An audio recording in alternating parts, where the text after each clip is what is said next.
même juste sous mon vent qui me double.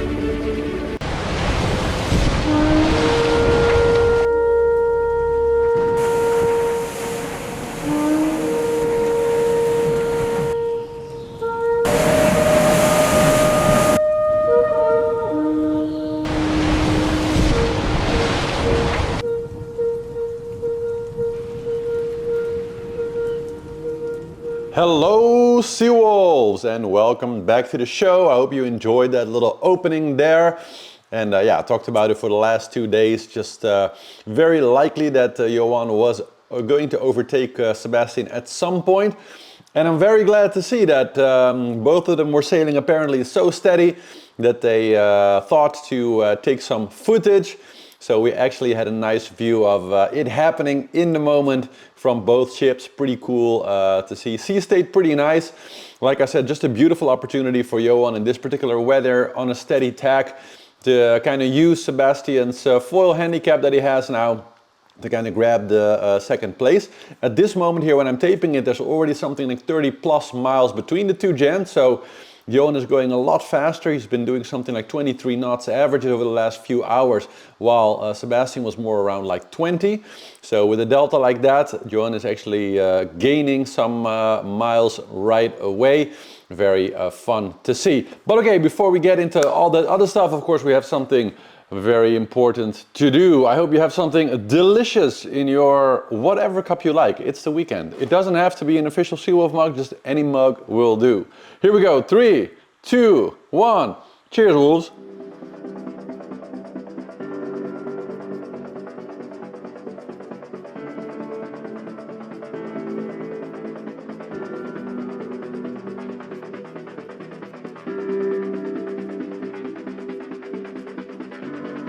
Yeah, that's kind of a weird video. What was that? What was that light under the water? Well, you know, all the way in the end of the show, some of you have been asking me like, hey Flo, what do you think about this whole alien invasion or UFO sightings in the US? And it's kind of a bit a technical question also, I guess, because we have a lot of smart people watching this show. So it's not really the main topic, but in the end of the show, we'll do like a little segment where we'll look at some of the videos, and I'll ask you guys what you think. You know, we are a pretty big hive mind here with like 20 to 40,000 very smart people here, so who knows? I'm curious to see also what you guys think, but that later. Let's jump in right away. So Charlie Dallin very nicely holding on to his lead. I guess we have some good news in the fleet and some bad news. Distance between Charlie and the other two gents pretty much keeping steady, so Yoann's not really actually running in. They're both kind of equal speed. So we'll get into what's going to happen over the next few days for the front in the technical analysis, but that's good news in the front, and like I said, Yoann overtaking, so we have a new second place. Then we had, of course, Damien Seguin on board the group Epiceo. I don't know if you guys heard already, but he is kind of stuck in the very heavy weather. So he was kind of the first here is his boat to be kind of overtaken by the very big low wind speeds up to about 60 knots yesterday night, and he was sailing with 3 reefs in his main and his storm jib, but still managed to have one of his chain plates be kind of ripped out of the deck. Here's a picture of it, pretty intense. Look at how thick that section also of the hull was there, but still apparently didn't manage. So that is some pretty major damage on board there. Now apparently whatever was stuck on this particular plate wasn't like essential for the rigging or anything like that, so he is still sailing okay.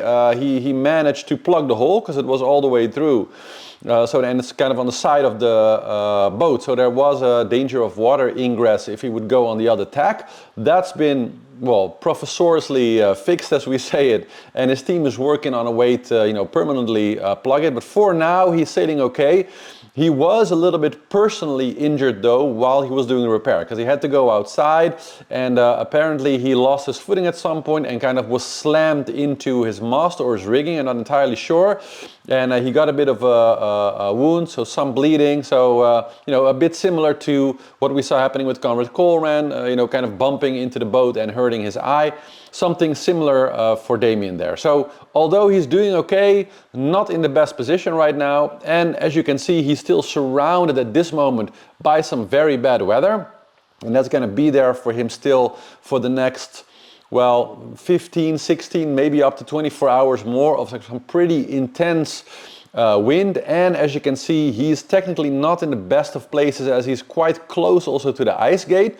So I don't know what he's going to do as far as routing. Like the automatic routing says that he's probably going to make another jibe and then another jibe, and then sort of make a longer track. I can imagine though that with this damage, he'll probably opt not to make that jibe, you know, lose a little speed. But if he has the boat steady, and especially if some of his rigging on one side is a bit weakened because of this one missing piece of chain plate, or there's still some chance of maybe water ingress through this particular hole if he's on one particular tack, I can imagine that he might make a different choice and actually not jibe and kind of just keep sailing steadily, maybe go north a bit to avoid any problems with heavier weather there, and take his time once the weather comes down to make a big repair. But so quite a lot going on there. Then there is of course still the ongoing situation with Antoine Cornac.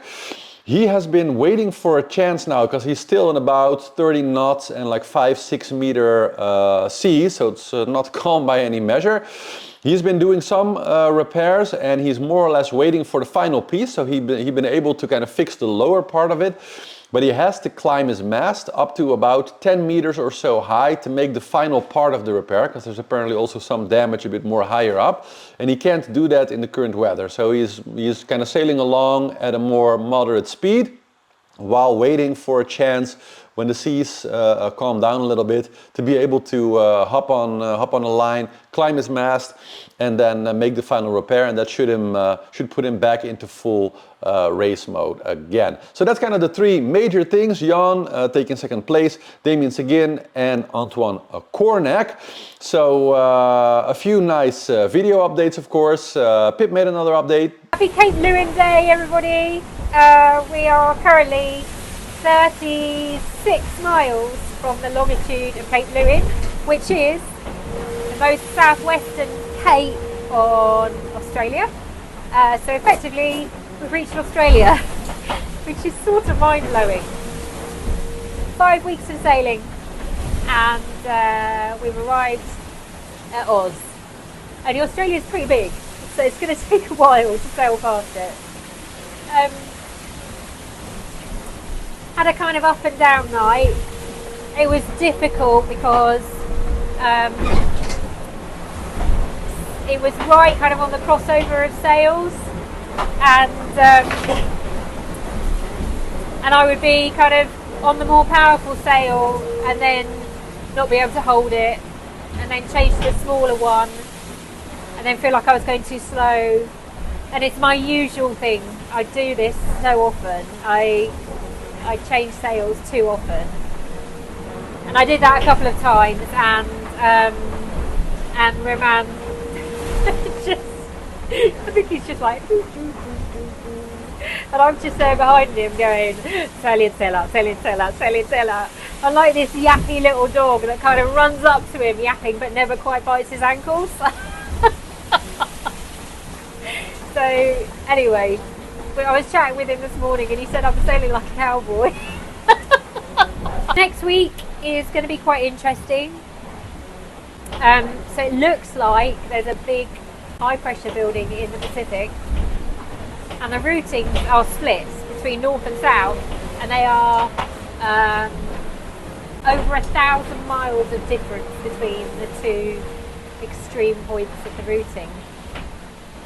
It's still going to evolve, but yeah, there's some decisions to be made there. And Isabelle Joschke also showing us some of the heavy seas that she's still in.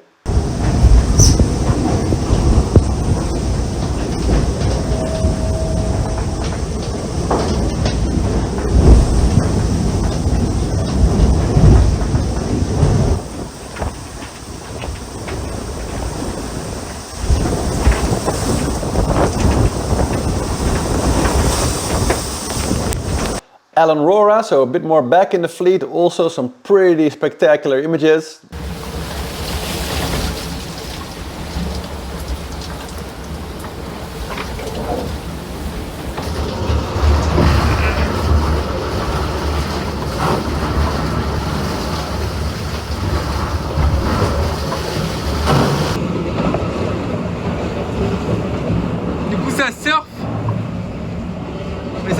aussi vite quoi. Tu pars à 30 nœuds, tu t'arrêtes à 8. Hi everyone, 14th December 1400 UTC, local time around midnight, a little bit earlier, but I anticipate the time zone already a little bit further east because the sun goes down otherwise very early and comes up very early. So I'm now in Sydney time zone already. It's the 35th day at sea, and we are approaching the halfway mark. We are going east, not far from the ice gate. Here's Tasmania. We're here, the ice gate. I put a little buffer extra zone here to not go into that, to leave a little margin. So I'm still sailing on the J0, but then soon change sails. And from here on, it's going to be stormy Monday, Tuesday, 1.5 days. We get hammered, but really probably storm jib and 3 reefs that I have actually never done on this boat before. So that's going to be interesting. The beginning of next week. For the weekend, reaching conditions, wind from the left side, from there, from port tack, going all the time around 20 knots, and it's going to stay like that. We're going to get headed slowly, so we need to sheet in, trim the boat a bit. The next thing for me is going to be, once the wind has come around another 5 degrees or so, we'll furl the big sail, the J0, and put it in the back and put the back in the bow, because then it's almost a week of reaching in strong conditions and no more use for that sail. I will also take advantage of that moment on deck to put in place everything I need for the storm and do a little quick check. Although it's pitch black night, but that's how the timing ends up being this time. So far for today, I should try to manage to sleep while there's no daylight, to catch a little bit of daylight when the day is up. So it's a bit funny and difficult to find the rhythm at the moment, to get synchronized with the actual daylight. That's it for today. Good progress. The guys in front are in the high pressure ridge, a bit slowed down, and I got a message from Sam Goodchild saying, it seems I'm waiting for you, so hurry up. It's nice. And that brings us to the technical analysis for today. So hop in here with me and let's take a look how fast everybody is going and what they're up against. So it's interesting to see that Charlie is opting for a bit of a higher starting position. Now, of course, we already discussed that the more south you go, the shorter the route. So it's a bit counterintuitive that he's choosing to sail a bit more higher. You can see that he's been doing that for the last almost 24 hours, I would say. And I think the reason for that is that he's waiting for a wind window here in order to save on the number of jibes, to make, perhaps he thinks that he can make like one very long swoop from a certain point. If we look at the routages, yeah, it looks kind of sort of straightforward. I don't know if that looks true, but you can see that this particular route could have a lot to do with this particular section, where we see a very long stretch with no apparent tacks or jibes, which of course could be a major advantage, because this basically looks like maybe 2.5 full days of sailing with no jibes. So that should give them like a lot of speed, which is kind of what he's aiming for. Well, then if we look at Yoann and Sebastien, so Sebastien for the last day or two already, quite a bit slower, but right now over the last 4 hours he's been doing 18.3 knots, and we see that Yoann with his Prabraca Crea, the delta very big, 24.4. So that's 18 versus 24.4, which explains why is already, you know, something like 30 or even almost up to 50, I think, nautical miles now ahead of Sebastien again. Because whatever the current weather that they're in right now, it seems to be ideal, and it seems like Yoann really has the full speed mode set up, dialed in, so he's very, very fast, much faster also than Charlie right now. So he's kind of, yeah, screeching by. And I think because they're a little bit higher now and we see Charlie sort of trying to get to a similar point, yeah, this is putting them pretty close, and I don't know if they're going to be getting kind of into the same weather. We can take a little bit of a look at what the model says. Yeah, so that actually predicts that the two guys in second and third place are going to go for a lower route.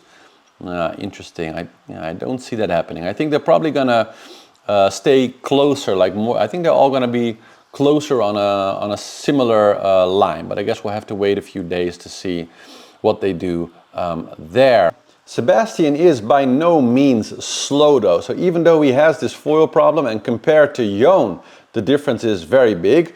That's mainly because they're in fairly calm weather. So they're sailing in like 10 to 15 to maybe 17 knots of wind in more calmer seas. So ideal foiling conditions, a bit like what we saw on the end of the Atlantic Ocean when we were doing all these speed records, these 24-hour speed records. So in that particular ideal foiling situation, we see that, you know, the fully functional foiling boat is just much faster because Sebastien literally doesn't have a foil on one side anymore. But in a way, if the weather gets stronger again in a day or two, that gives Sebastien a bit of an advantage now, because in stronger winds, the boats are actually closer as far as speeds go than in slower winds, because this is giving Yoann a perfect foiling opportunity, while Sebastien just can't really take that chance. And it's going to be working similarly to the boats behind them. So if you look at the group kind of behind, where we have Thomas Rouillant, we have Jeremy Bijou, we have Team Holsen, Nicholas Lunven, all of them are like sailing like pretty fast right now also, but by the time, so like maybe 24 hours, maybe a little bit more, then we'll see this weather that is kind of located much more to the east of them right now, quickly coming closer. They're going to be in stronger winds, and actually in stronger winds it's going to be much harder for all of them to go faster than Sebastien, while in those strong winds Sebastien will actually have a much easier time matching their speed. So it's a bit weird that in a way, if you want to root for Sebastien, you'd want a bit more wind, like 20 plus, maybe 25 knots plus or something, because it's more stressing, bigger wave states, and that's actually going to more or less level the abilities of the boat out, rather than if they have lower winds like 10 to 15 knots, because that's really going to put him at an actual disadvantage. Now in that group here, nothing really that much standing out. Thomas still sailing very fast and you know, keeping ahead of Jeremy Bijou, who's very much trying to get to that fourth position. But so far they seem very nice and equal. Just you know, kind of a nice duel going on, but no major changes there. Well, good to look at kind of the group that was sort of a bit separate before. They've really caught up to the rear end of the other group, and it almost you know, looked like they're starting to form kind of a newer pack there. Boris gained quite some ground on them, so Justine Metro still a little bit further back, but you can see that they're starting to get a bit more connected. And of course behind there we have Sam Davis and we have Clarice Kramer kind of nicely dueling each other, but falling a little bit more back. Although, as you see, the stronger winds are coming from the back, and so you're going to see that the boats that are a bit more further back are going to get the stronger winds earlier, and when it gets really strong it'll slow them down again, but especially in the first part. So I would say the next 12 to 17 hours or so from now, they are going to be a bit faster as they kind of catch up. So probably at the next show they will have caught up to both Justine and Boris a little bit again, just because of them getting the stronger winds a little bit earlier. Then of course Benjamin Dutroux sailing nice. We have the little battle between Pip and Roman Atanasio going on, and yeah, it looked like Romain had actually passed Pip a little bit before, but I see he jibed again in the last hour or so. So Pip even more secure in her 15th position now. She's doing very nice speed so far. Let me check here what she's doing. Oh, wait a minute. That's not Pip's boat. Yeah, so doing 16.6 knots now. Romain doing 18.6. So Romain a little bit faster actually at the moment. And I see also that, yeah, like I said, he's a little bit ahead now, at least geographically. But because she's a bit more south, she's actually still in the 15th position. So they're very close. It's a good battle going on there. We already discussed Damien Seguin group up Brazil, so you can see still a lot of bad weather coming. So I do feel a little bit for him because he's like the most isolated skipper, and now it's you know, not very pleasant damage when you have something literally ripped from your hull, and still at least 24 hours of some very, very bad weather heading for him. So we all know he's really sailing in like storm setup. So yeah, wish him good luck, I would say. In Holland we say duimen voor him, which is like, you know, thumbs up for him.